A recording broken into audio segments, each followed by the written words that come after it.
Donc après, une fois on a créé les trois signaux, la position, la vitesse et l'accélération, et on les a injectés dans le Jump Actuator.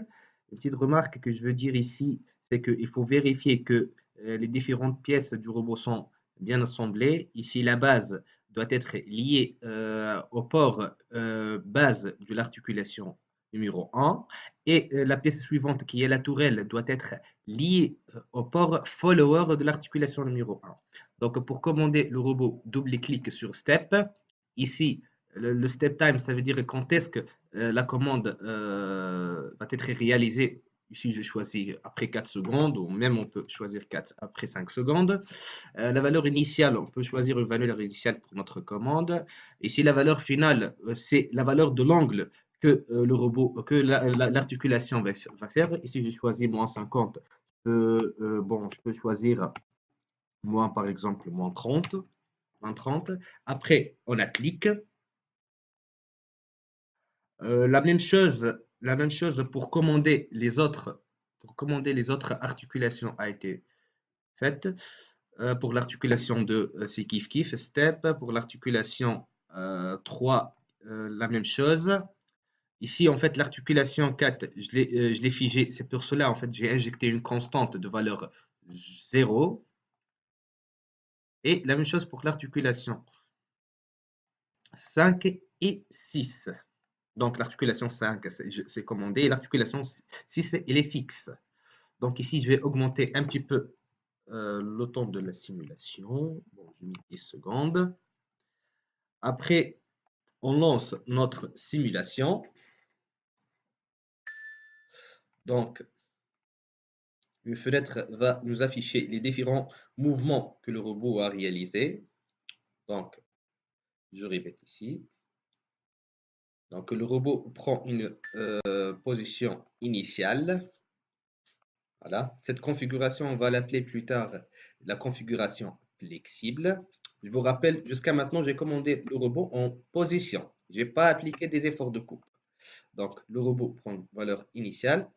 Après, la configuration flexible. Et j'ai repris en fait un mouvement qu'on a utilisé pendant les expériences. Je répète pour la dernière fois. Position initiale. Hop. Et après, un simple mouvement qu'on a utilisé pendant les expériences. Voilà.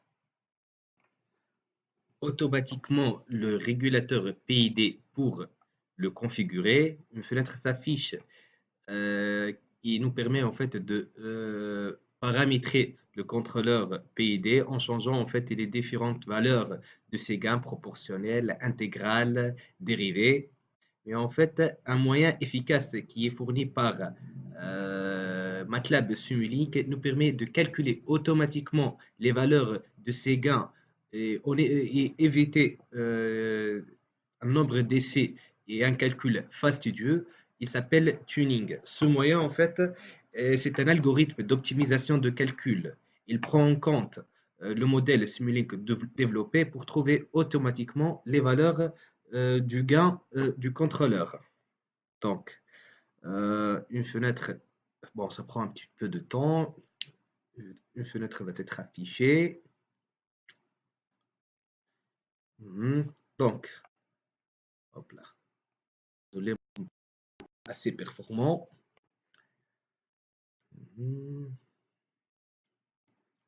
Donc ici, l'opérateur, il réagit en fait sur la réponse du système, s'il veut en fait, s'il veut une réponse rapide ou s'il veut une réponse lente. Il a la possibilité aussi d'agir sur le comportement du système, s'il le veut robuste ou agressif.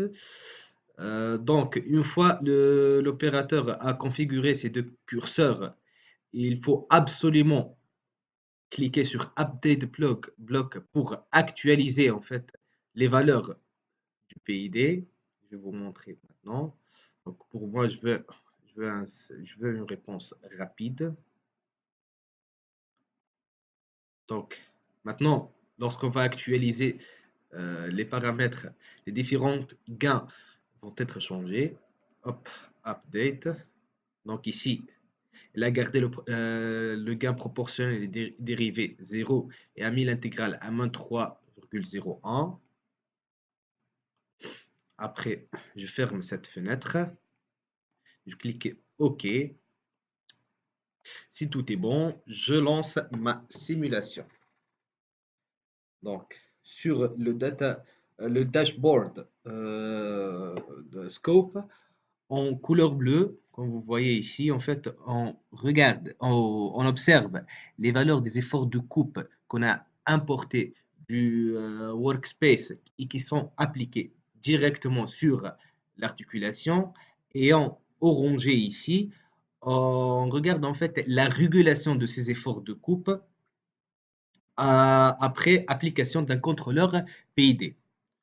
Bien entendu, vous observez ici une grande variation des efforts de coupe appliqués sur l'articulation et le PID nous permet en fait de stabiliser ces efforts de coupe à l'entour d'une valeur entre 0 newton et 50 newton. Donc, ça prend un petit peu du temps. Comme vous voyez ici, la courbe en orangé, c'est la réponse ou ce sont les efforts après la régulation du PID.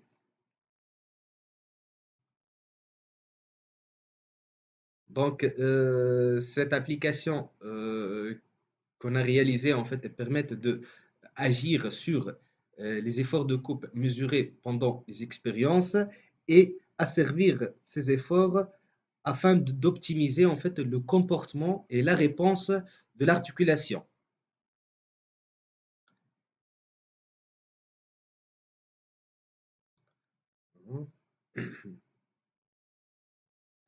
Donc, il reste quelques secondes pour terminer le calcul.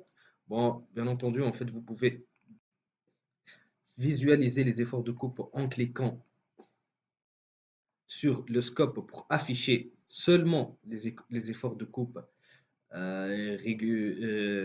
bon, à la sortie de régulation, ou bien entendu le scope des efforts de coupe lancés ou mesurés pendant les expériences. Voilà, donc on a terminé notre vidéo. Voilà en fait l'asservissement des efforts de coupe a été bien réalisé, nous a donné une valeur des efforts de coupe qui est alentour à peu près de 35 newtons. Donc, merci pour votre attention.